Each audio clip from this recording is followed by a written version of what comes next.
January 17, 1942.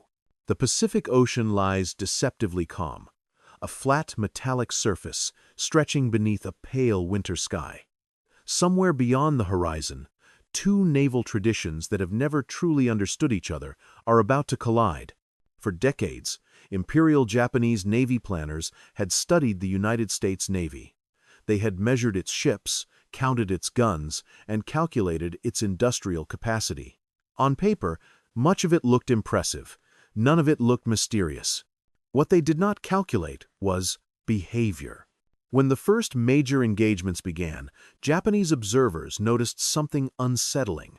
American warships did not fight like individual units seeking glory or decisive moments.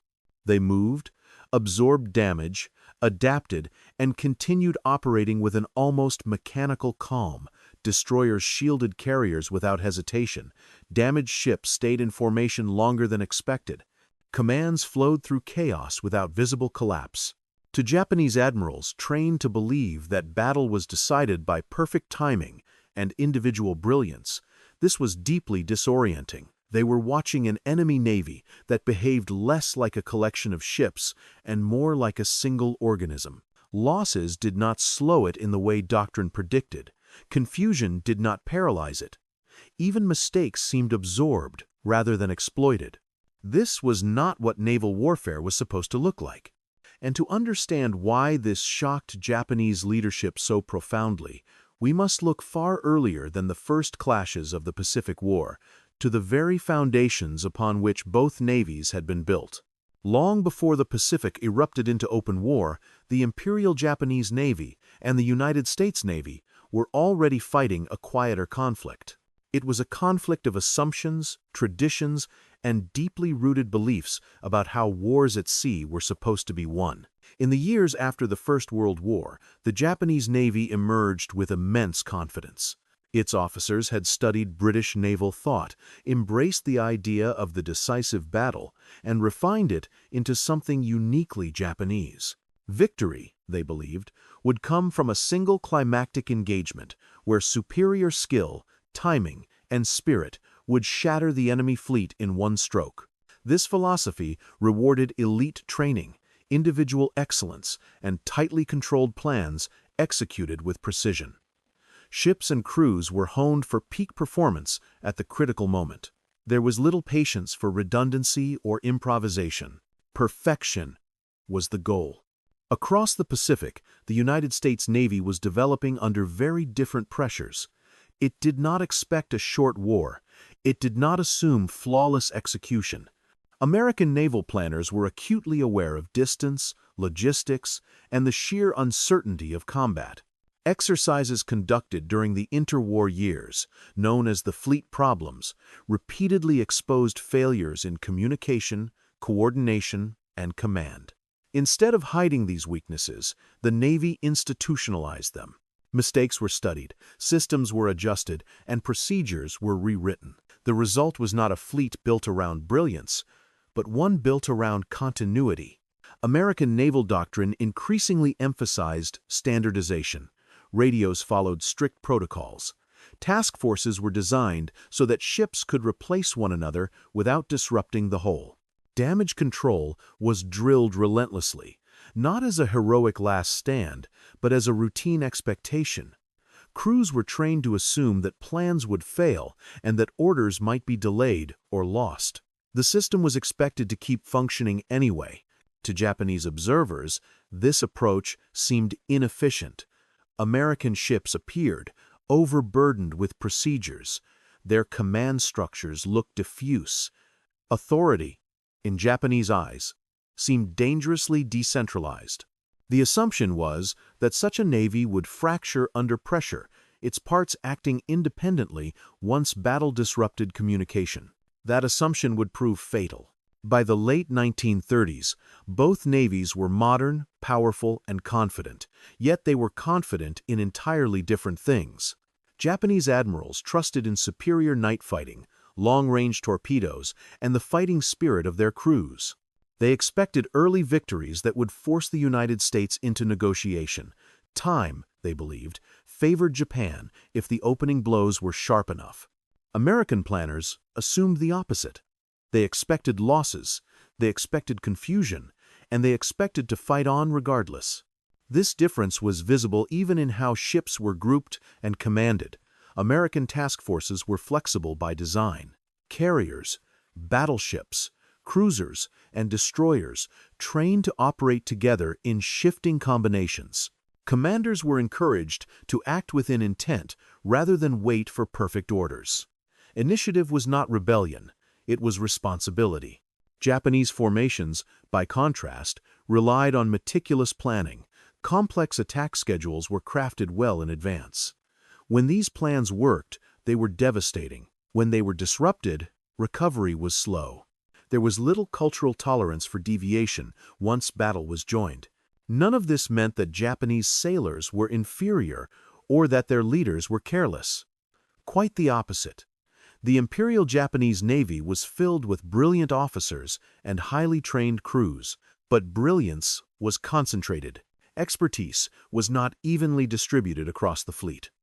Losses at the top, or among elite units, had consequences that rippled outward. The United States Navy, with its emphasis on systems, could afford to lose leaders and still function. Replacement officers stepped into familiar frameworks. Procedures remained the same. The machine kept moving. By the time Japan attacked Pearl Harbor, both navies believed they understood the other. Japanese planners expected American morale to waver after early defeats. American leaders expected chaos, but also resilience. Neither fully grasped how profoundly their own structures would shape what followed. When combat finally came, Japanese admirals were not just watching ships maneuver and weapons fire. They were watching an unfamiliar way of fighting reveal itself in real time. An enemy that did not behave as predicted.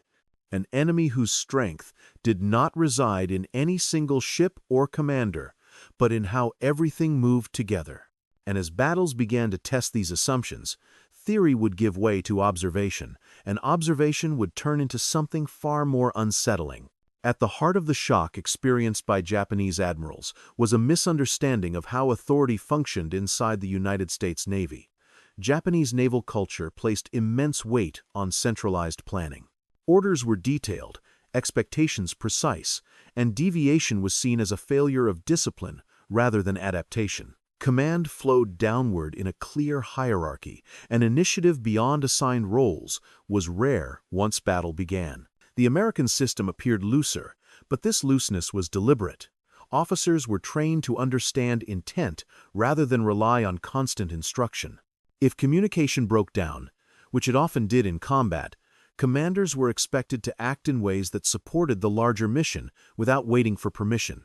This produced a force that could fracture at the surface level while remaining coherent underneath. Japanese observers struggled to interpret this behavior. When American ships maneuvered independently yet maintained mutual support, it looked disorganized. In reality, it was coordinated flexibility. The system did not demand perfection, it demanded function. Even when orders were incomplete or outdated, the fleet continued to operate as a unified whole. This philosophy allowed American naval forces to absorb surprise without paralysis. Where Japanese commanders expected confusion, they instead found continuity. And continuity, over time, became a decisive advantage. Japanese naval technology was advanced, often superior on a ship-by-ship basis. Long-range torpedoes, optical fire control, and night fighting techniques gave the Imperial Japanese Navy early tactical advantages. But these tools were often employed in isolation. Each ship fought brilliantly, but largely on its own. The United States Navy treated technology differently. Radar, radios, and fire control systems were designed to work together, not as individual enhancements, but as parts of a larger network. Radar sightings fed into centralized plotting. Radio discipline ensured that information moved quickly without overwhelming commanders. Even when individual sensors failed, others filled the gap. This integration created resilience. Japanese admirals noted with frustration that American task forces continued to operate effectively even after suffering losses or technical failures. What they were witnessing was not superior equipment, but superior systems thinking. Technology, in the American approach, was not about advantage. It was about reliability. Perhaps the most unsettling realization came from observing American sailors themselves. Japanese naval culture emphasized honor, endurance, and sacrifice. Crews were trained to fight with determination, but damage control was often secondary to offensive action. A ship too badly damaged was considered lost. American crews treated damage as a problem to be solved, not a verdict. Training emphasized containment, repair, and survival under extreme conditions. Sailors rotated through roles, understood systems beyond their immediate duties, and expected to keep fighting even when their ship was crippled. Japanese after-action reports repeatedly expressed surprise at how long American ships remained operational. Fires that should have forced withdrawal were contained. Vessels that should have sunk stayed afloat. Crews acted not as individuals seeking honor, but as components of a larger effort. The machine held together because the people inside it understood their place within it. By mid-1942, Japanese admirals were no longer speculating, they were observing. Reports from carrier battles and surface engagements described American formations that reconstituted themselves after losses. Task forces reappeared faster than expected. Replacement ships and crews fit seamlessly into existing structures. What disturbed Japanese planners was not just American resilience, but predictability. Once the system was understood, it became clear that the United States Navy would not collapse through attrition alone. It would adapt, regenerate, and continue advancing. And it was in the crucible of major battles that this realization would fully take shape, when plans met chaos and theory faced the unyielding pressure of reality. The realization that the United States Navy fought as a single, self-correcting system did not arrive all at once. It emerged gradually, across a series of engagements where Japanese expectations repeatedly failed to match reality. The Battle of the Coral Sea in early May 1942 was the first rupture. It was a confused fight, fought at long range by carrier aircraft that never sighted the enemy fleet directly. Plans unraveled quickly. Air groups missed targets. Ships were struck without ever seeing their attackers. For Japanese commanders, this kind of battle should have magnified American weakness. Instead, the opposite occurred. Despite losses and miscommunication, American carrier groups continued operating. Damaged ships withdrew under protection.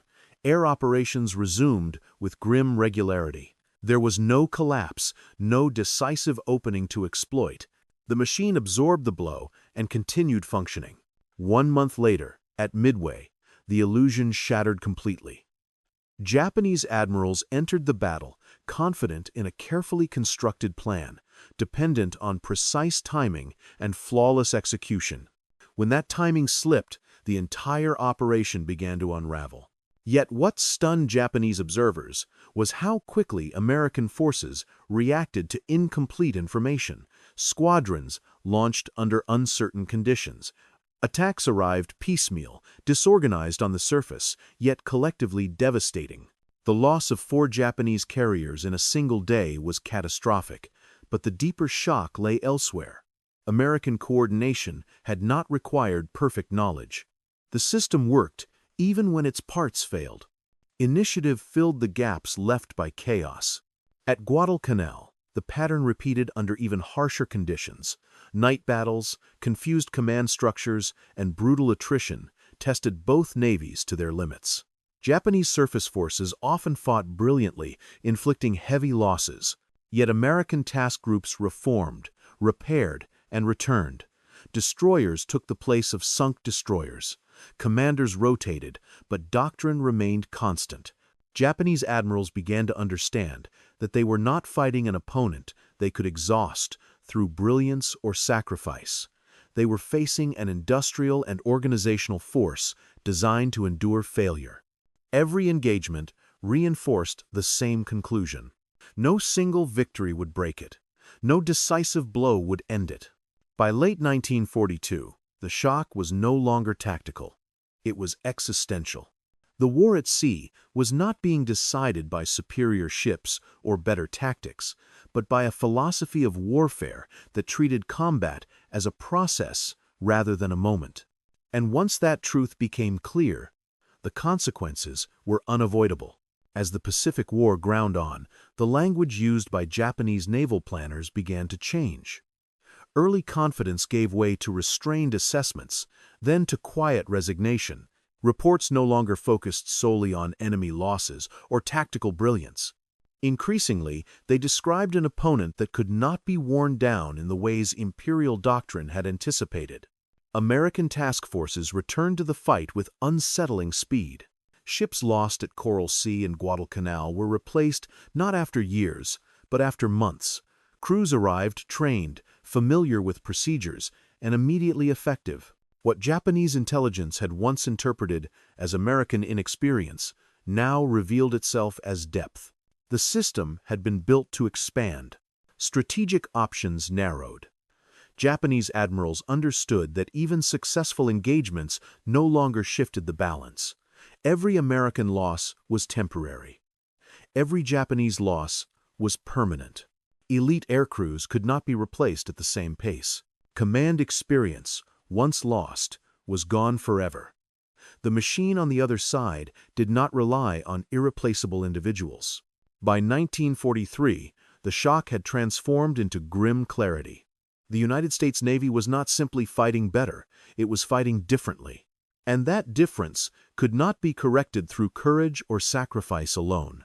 The war would continue, battles would still be fought, and lives would still be lost. But beneath it all lay an understanding that the outcome had already begun to tilt. Not because of a single battle or weapon, but because one navy had been designed to function, even when everything went wrong. And it was this realization that cast a long shadow over the final years of the Pacific War. The shock experienced by Japanese admirals was not born from defeat alone. It came from confronting a form of warfare that challenged long-held assumptions about how strength at sea was defined. For generations, naval power had been measured in ships, guns, and decisive moments. Victory was imagined as a clash of skill and will, where brilliance at the critical hour would determine history. The Pacific War revealed a different truth. Modern naval warfare was no longer shaped solely by moments of excellence, but by the ability to endure imperfection. The United States Navy did not fight as one machine because it lacked humanity. It fought that way because it was built around human limitation. Its systems assumed confusion, loss, and failure, and were designed to continue regardless. Sailors were not expected to be flawless. They were expected to function together. For the Imperial Japanese Navy, this realization came too late. Its strength lay in precision and elite performance, qualities that delivered early victories but could not survive prolonged strain. When those elites were lost, there was nothing beneath them to carry the weight. The legacy of this confrontation extends far beyond the Second World War. It marked a turning point in how wars would be fought and understood. Organization, adaptability, and collective resilience became as decisive as courage and skill. In the end, the machine did not replace the human element, it amplified it, and in the vast silence of the Pacific, that lesson reshaped the course of history.